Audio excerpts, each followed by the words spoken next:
Bonjour à tous et merci de nous avoir rejoints pour cette session où nous vous présenterons comment EDIS met en place le suivi de ses objectifs de sobriété énergétique grâce à UrbanSync. Je suis Christophe Geffroy, je suis CTO chez KLC et j'ai un background dans le développement d'applications, les systèmes d'information. Et je suis accompagné de Mathieu Tagnou, à qui je vais laisser la parole dans 30 secondes, le temps de vous présenter le sommaire. Donc d'abord, on va vous faire une petite présentation générale d'EDIS et d'UrbanSync. Je vous présenterai ensuite SyncCities, qui est l'application de notre plateforme qu'EDIS utilise. Et puis nous parlerons de la thématique énergie de l'application et du suivi des objectifs du décret tertiaire. Ce sera l'occasion de faire la démo de l'outil. Et puis une petite session de questions-réponses. Je vous laisse la main, Mathieu, si vous voulez démarrer. Bonjour à toutes et tous. Donc Mathieu Tagnou, directeur QHSE pour la société EDIS pour Saint-Malo-Cancale. Je vous présente brièvement le groupe EDIS, Avis des territoires, acteur majeur dans le secteur de l'ingénierie et de la gestion d'infrastructures. Grâce à sa vision innovante et durable, le groupe accompagne ses clients pour la réalisation et l'exploitation de leurs opérations de développement, d'aménagement et de valorisation des espaces et des territoires. Le groupe compte 850 collaborateurs, 14 agences, 23 concessions réparties dans des aéroports, ports, trains touristiques, funiculaires et parkings. Sur l'image de droite, vous pouvez voir il y a des points. Les différentes implantations. Je vous présente donc la société EDIS Port Saint-Malo-Cancale à la slide suivante. Donc EDIS Port Saint-Malo-Cancale, donc une société qui a été créée dans le cadre de la concession portuaire de Saint-Malo-Cancale. EDIS Port Saint-Malo-Cancale est concessionnaire depuis janvier 2020 et son autorité concédante est la région Bretagne. EDIS Port Saint-Malo-Cancale a obtenu les certifications ISO 9001 pour la qualité et ISO 45001 pour la santé et sécurité en janvier 2023. Bon, suite à une série de mise en place d'un système de management dédié et des audits internes puis externes, et est en démarche de certification ISO 14001 en environnement et ISO 50001 dans le domaine de l'énergie, pour un horizon début 2024. Afin de vous présenter l'activité de concession portuaire, très simplement, l'activité s'articule autour de, à minima, 5 grands axes, que sont l'accueil des navires et prestations associées au niveau de l'avant-port, dans un premier temps donc avec les ferries, et également les croisières, alors croisières de longue distance avec par exemple des paquebots, mais également croisières côtières. Et au niveau du port intérieur, avec tout ce qui est déchargement, chargement de marchandises. Des pôles de réparation navale, type opération de carénage de navires, de taille variée, jusqu'aux petits bateaux, jusqu'aux bateaux de taille plus importante. Activité de à la marée, donc sur Saint-Malo et également Cancale, ce qu'on appelle plus communément les criées. Développement des activités commerciales, donc avec effectivement tout l'effet logistique, le travail avec des sociétés de manutention afin de pouvoir accueillir des flux de marchandises complémentaires et de nouveaux marchés, mais également un domaine de valorisation du patrimoine concédé. Sur l'espace portuaire concédé, il y a effectivement l'activité de diverses entreprises en lien avec le domaine portuaire. Et donc, effectivement, le concessionnaire EDIS Saint-Malo-Cancale organise ces différentes activités au niveau bâtimentaire, patrimoine, et puis allocation de terre-plein, espace. Pour vous donner quelques chiffres très rapidement, effectivement, environ 600 000 tonnes de marchandises manutentionnées via les grues, des produits passés sous criée, donc à hauteur de 1640 tonnes en 2022, par exemple, environ 50 escales de paquebots arrivant donc à l'échelle du port, dont 40 sur coffre et 10 environ au niveau du port intérieur sur les quais. Voilà pour vous présenter grosso modo l'activité. La société EDIS pour Saint-Malo-Cancale compte 85 collaborateurs. Très bien, merci Mathieu. Je vais présenter à mon tour UrbanSync Platform.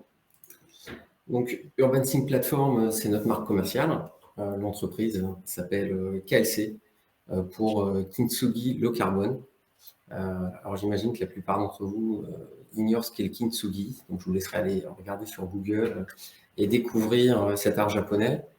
Nous développons une plateforme SaaS d'aide à la décision pour aider nos clients dans leur transition écologique et énergétique. Donc c'est une plateforme qui est basée sur ArcGIS, c'est pour ça que nous sommes là aujourd'hui. Nous sommes une start-up qui existe depuis 2 ans, qui est une spin-off de Sétur, un bureau d'études en aménagement durable qui existe depuis bientôt 40 ans, qui nous a incubé quelques années et dont nous profitons de l'expertise. Nous sommes aujourd'hui une dizaine de collaborateurs engagés dans la décarbonation avec des profils de développeurs, géomaticiens, écologues, etc. Notre plateforme d'aide à la décision se compose aujourd'hui de 2 applications, ThinkCities et Athenergy. Donc, ThinkCities est dédié à la gestion et l'aménagement durable des villes et des territoires. Athenergy, c'est un peu une application satellite de la thématique énergie de ThinkCities. Elle permet d'évaluer rapidement et très en amont la faisabilité technique et financière de projets photovoltaïques pour construire votre stratégie de déploiement. Nous avons créé cette application parce que le photovoltaïque, c'est selon nous un levier important de la décarbonation. On n'en parle pas sur ce slide, mais on a une 3e application qui est en phase de R&D et qui concernera la mobilité, qui est là encore un domaine très émetteur de gaz à effet de serre. On sait aujourd'hui que 70% des émissions de gaz à effet de serre proviennent des villes. C'est les Nations Unies qui le disent. Et elles disent aussi que dans 20 ans, dans ces villes, il y aura environ 1,5 milliard d'habitants supplémentaires. Donc on peut imaginer aussi les émissions supplémentaires. Et donc l'urgence climatique nous oblige à agir rapidement. Et on sait qu'il y a urgence à agir parce que les scientifiques ont décrit les limites planétaires. Alors, ce n'est pas une conférence sur l'écologie, je pose juste quelques éléments pour introduire notre démarche. Notre planète, c'est un système complexe et limité. Et ce concept de limite planétaire, dont je vous ai mis une représentation un peu simplifiée, a été défini par une équipe internationale de chercheurs dans les années 2000, dirigée par Johan Rockström. Et ils ont identifié les phénomènes qui influent sur la stabilité de la biosphère et ils ont défini des valeurs de seuil pour chacun de ces phénomènes. Alors on voit que dans certains cas, nous sommes proches de la limite. Dans d'autres cas, le seuil de non-retour à l'état initial a été dépassé et il y a certains seuils qu'on n'a pas encore réussi à identifier. L'objectif de ce slide, c'est juste de rappeler à la fois la nécessité et l'urgence de la transition, et je devrais même dire de la transformation, et également la nécessité d'avoir une approche systémique, puisqu'on voit qu'il y a de nombreux phénomènes qui sont en jeu. Parmi ces limites, il y a des thématiques sur lesquelles nous pouvons agir au niveau des villes et des territoires, comme la biodiversité, le cycle de l'eau, l'utilisation des sols, et les gaz à effet de serre qui induisent le changement climatique. Si on regarde justement les émissions de gaz à effet de serre en France, on voit qu'il y a de nombreux usages à prendre en compte et sur lesquels on va pouvoir influer au niveau des villes et des territoires. Et c'est pour ça qu'on a conçu ThinkCities. Alors, à quoi sert cette application? Elle sert à évaluer son territoire d'un point de vue environnemental et estimer son impact. Si on veut planifier la transformation écologique d'une ville ou d'un territoire, il faut une analyse systémique qui évolue dans le temps pour mesurer les résultats au fur et à mesure et piloter la transformation au jour le jour. Je parle de systémie depuis tout à l'heure. Dans l'application, ça se traduit par l'évaluation de 60 indicateurs que nous avons définis et qu'on a répartis en 6 thématiques qu'on va déployer en fonction de votre situation et de vos objectifs. Alors évidemment, plus on déploie de thématiques et plus on a une vue d'ensemble du système qui permet d'identifier des solutions pertinentes et sans effet rebond. Important de tout voir. Je prends un exemple qui est un peu une caricature, mais qui va imaginer mon propos. Si on ne se focalise que sur l'énergie, par exemple, on va se dire qu'il faut produire plus d'énergie renouvelable. Potentiellement, on va se mettre à abattre des forêts pour installer des champs de panneaux photovoltaïques. Bon, c'est une caricature, hein, mais on voit bien que sur ce genre de problématique, avec une vue plus large, on voit tout de suite que ça va avoir un effet très négatif sur la biodiversité. Donc, ce qu'on veut, nous, pour nos clients, c'est qu'ils puissent se connecter à une application unique et avoir instantanément toutes ces données quasi temps réel pour pouvoir évaluer et mettre en valeur leurs actions environnementales et atteindre les objectifs climatiques le plus vite possible. Quelques exemples de visualisation développés. Ici, on a 4 cas d'usage qui exploitent nos indicateurs. La qualité de l'air, la mobilité cyclable, les îlots de chaleur et la gestion des déchets, des représentations 2D ou 3D, avec la possibilité de mettre en place des jumeaux numériques.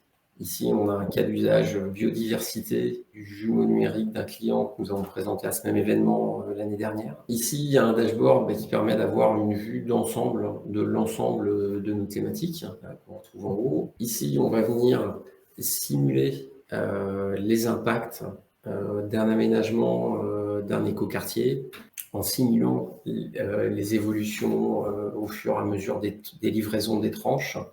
On peut voir évoluer un certain nombre d'indicateurs. Ici, on a mis en lumière le coefficient de biotope au sol et l'imperméabilisation des sols.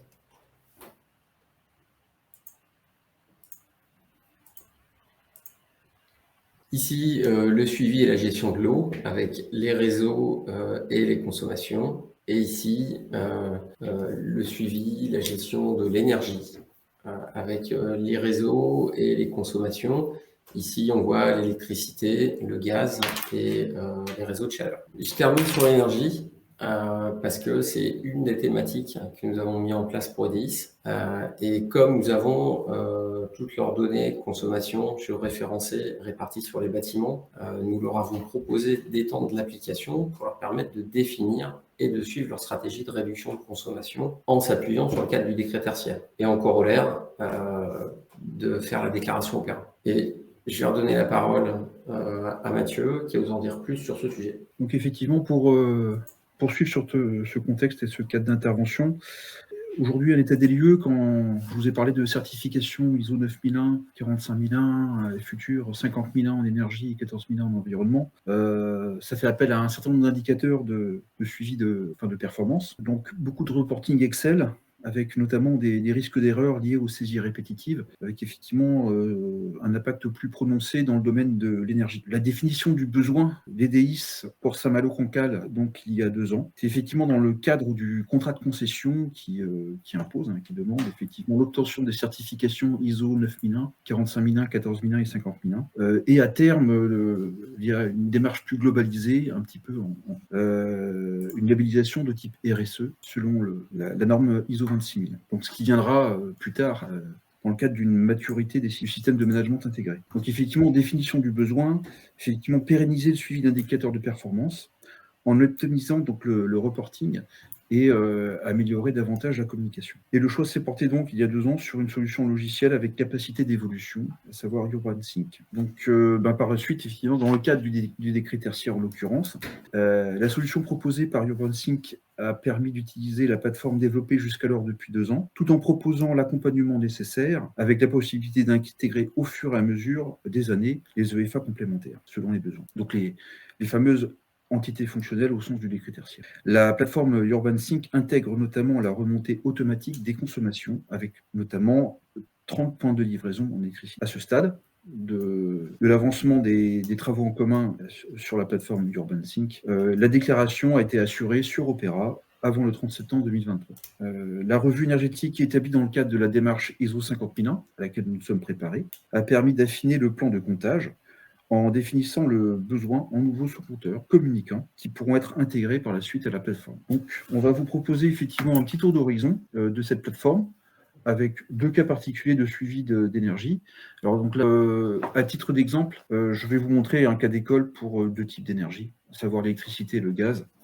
Alors, à l'échelle du port, vous avez sous les yeux effectivement les consommations en kilowattheure depuis 2020. La solution de plateforme nous propose effectivement de visualiser au global les consommations portuaires sur l'ensemble des 30 points de livraison et au cas par cas de venir sélectionner des usages énergétiques ou des postes de consommation. Alors effectivement là je peux prendre un exemple, un cas de figure avec la bourse maritime sur laquelle on est venu travailler sur des optimisations de consommation en électricité, sur un usage énergétique qui est l'éclairage intérieur de la gare avec une procédure d'extinction plus adaptée des éclairages. Effectivement, c'est une procédure qui a été mise en place à partir d'avril 2023. On peut voir effectivement une amélioration constatée à partir de ce moment-là, avec un rebond effectivement sur la partie plus estivale, au printemps de mai, et puis après une amélioration. Plus récemment, donc, la solution a permis d'importer, faire remonter automatiquement les consommations pour chaque point de livraison. En l'occurrence, effectivement, ce ne sont plus des valeurs que l'on a à inscrire manuellement dans l'outil. C'est la raison aussi pour laquelle, a priori en octobre, on voit déjà une remontée au fur et à mesure de consommation. Auparavant, à défaut d'avoir inscrit des consommations, la ligne brisée donc en rouge pour 2023 arrivait à 0. Également pour les consommations en gaz de ville qui vont être qui vont principalement servir au chauffage des bâtiments, avec notamment 3 points de livraison. On peut suivre ainsi l'évolution. Et de la même manière, là, on a une consommation globale. On peut effectivement venir sélectionner une consommation pour un bâtiment. Voilà, on peut faire un choix. Et on voit après, on ne va pas revenir sur le détail, mais on va suivre effectivement la consommation en gasoil non routier des engins et équipements portuaires, le gasoil marin pour les remorqueurs, etc. Par la suite, une option a été rajoutée aussi pour améliorer la communication et être le plus réactif possible à la visualisation de consommation énergétique qui partent en dérive, la communiquer rapidement aux équipes qui pourront intervenir concrètement sur le terrain, d'une dynamique réactive passer à une dynamique proactive. Et la solution aussi nous permet, au cas par cas, d'imprimer un rapport de consommation par un simple clic. Donc ça, donc le rapport commençant par une page de garde, les consommations électriques, d'y mettre un commentaire pouvant concerner un ou plusieurs services, avec notamment faire ressortir les points de vigilance, les données éventuellement critiques, et puis aussi les points forts, quand une action a été mise en place, et porte ses fruits. Voilà. Donc on retrouve pour les consommations gaz de ville, etc. Donc je suis revenu sur la page de suivi d'électricité. Je vais vous montrer celui du suivi du décret tertiaire. Et puis on va commencer par les actions. Donc ça c'est juste un formulaire de saisie assez simple où on va choisir quel est le bâtiment sur lequel on va mener une action. Par exemple, sur la criée de Saint-Malo, on va faire une isolation thermique. Date d'effet, les travaux seront finis pour début 2028. On va gagner 20% de réduction de consommation par rapport à notre année de référence. Voilà, donc j'ai ajouté mon isolation thermique de 20%. Je vais revenir sur mon suivi d'action de sobriété. Donc j'ai mes bâtiments et je vais sélectionner donc, la criée de Saint-Malo sur lesquels j'ai rajouté une action d'isolation thermique. Donc là, j'ai mes infos qui sont liées à ma déclaration pour le décret tertiaire.